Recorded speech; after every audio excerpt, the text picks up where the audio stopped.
Bom, Imagino. então, para esse momento matemático de materiais manipulativos, eu escolhi para conversar um pouquinho sobre o Tangram.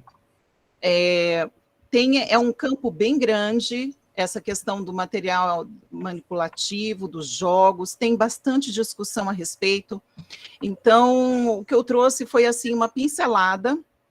Eu acho que dá para a gente suscitar algumas conversas, algumas discussões, e nos faz pensar, e a gente pode depois aprofundar, se houver mais interesse. Então, eu fui buscar lá na história, né, desde Comênios, quando a gente pega a didática magna, ele já fala de fazer uma educação bem ativa. Então, nós temos Comênios, Pestalozzi, Froebel. Então, assim, acho que a minha pronúncia não ficou muito assim, mas, enfim. E eles já iam falando com relação àquilo que o aprendiz realiza, sobre as coisas que ele observa ou manipula, e ele consegue adquirir melhor o conhecimento.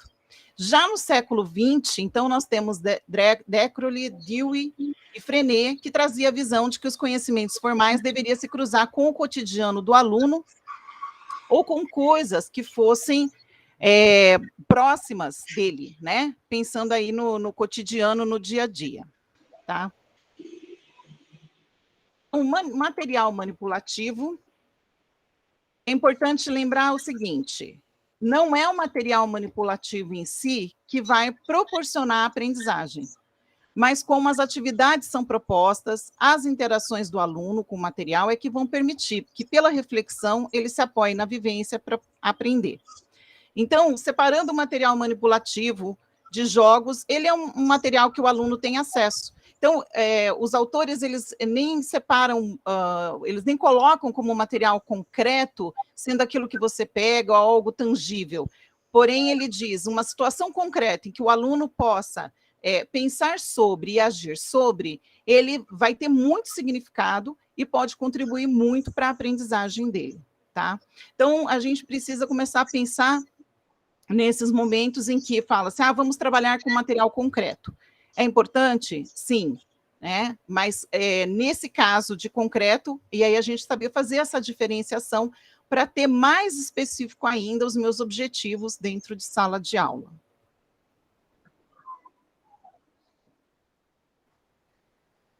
Então, o que vai influenciar na hora que o professor vai aplicar, seja um Tangram, seja uma dobradura, primeiro de tudo, o planejamento do docente. E é uma coisa que eu já venho há algum tempo observando, passei já pelo sistema privado de ensino, atualmente no sistema público, e dentre as conversas que nós vamos tendo, nós vamos observando as dificuldades dos docentes nesse trabalho com formação. O planejamento do docente influencia muito quando ele entra em sala de aula.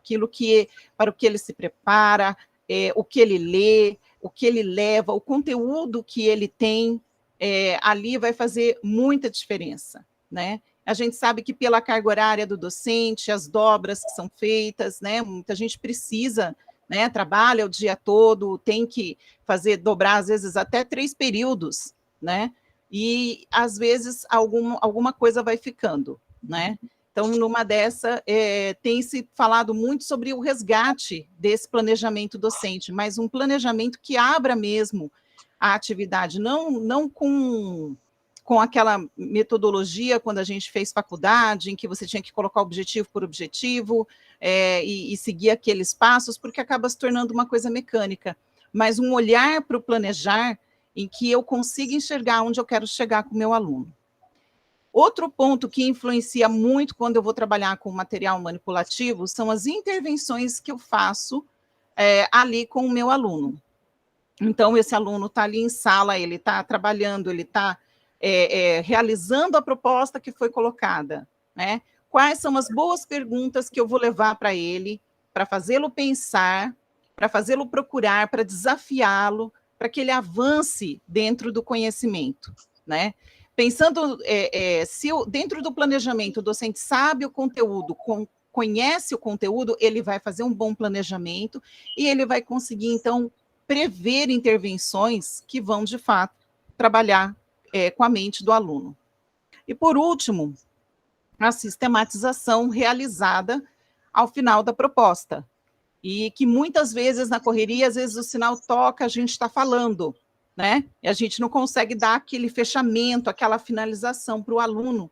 E muitas vezes, de tudo ali o que ouviu, quando eu paro alguns minutinhos antes de encerrar a aula e faço aquela sistematização, hoje nós aprendemos, nós conversamos sobre isso, isso e isso, aprendemos isso, isso e isso, e nós temos essa discussão para retomar, né? Isso faz uma diferença.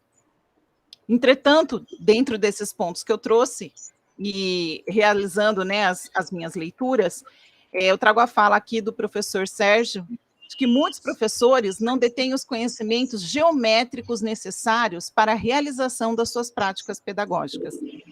Então, o professor, ele conhece os materiais, ele conhece uma porção, as buscas dentro da internet, quando você acessa sites de cursos, os cursos que vão bombando são os cursos de materiais, né? São cursos de atividade. Os sites hoje que tem muitos, tem vários, eu não sei, não posso dizer milhões, né?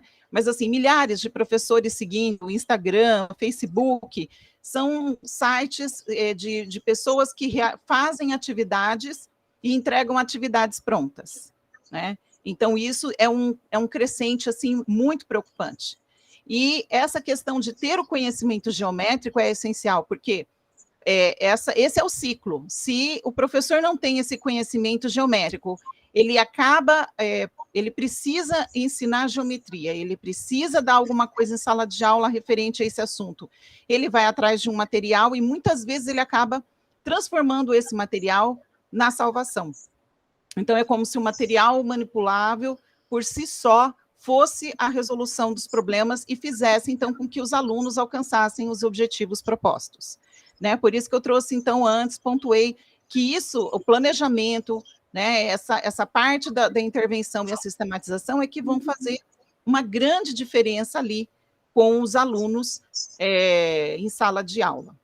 Bom, pensando nisso, então, eu trouxe a proposta de apresentar o Tangram para o professor, tá? A ideia é assim, é para o professor, para o aluno, mas muitas vezes o lugar de aluno e professor, ele acaba se confundindo, quando esse professor, ele não tem o conteúdo que foi dado, né? No banco escolar, ele não teve esse conteúdo.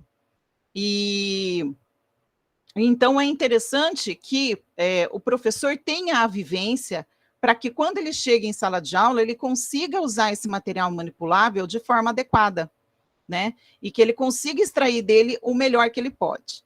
Então, assim como eu levei para a sala do 5º ano a lenda do Tangram para iniciar, para começar, né? Para contextualizar todo o processo que ia ser feito ali, eu entendo que para o professor também é interessante que ele vivencie.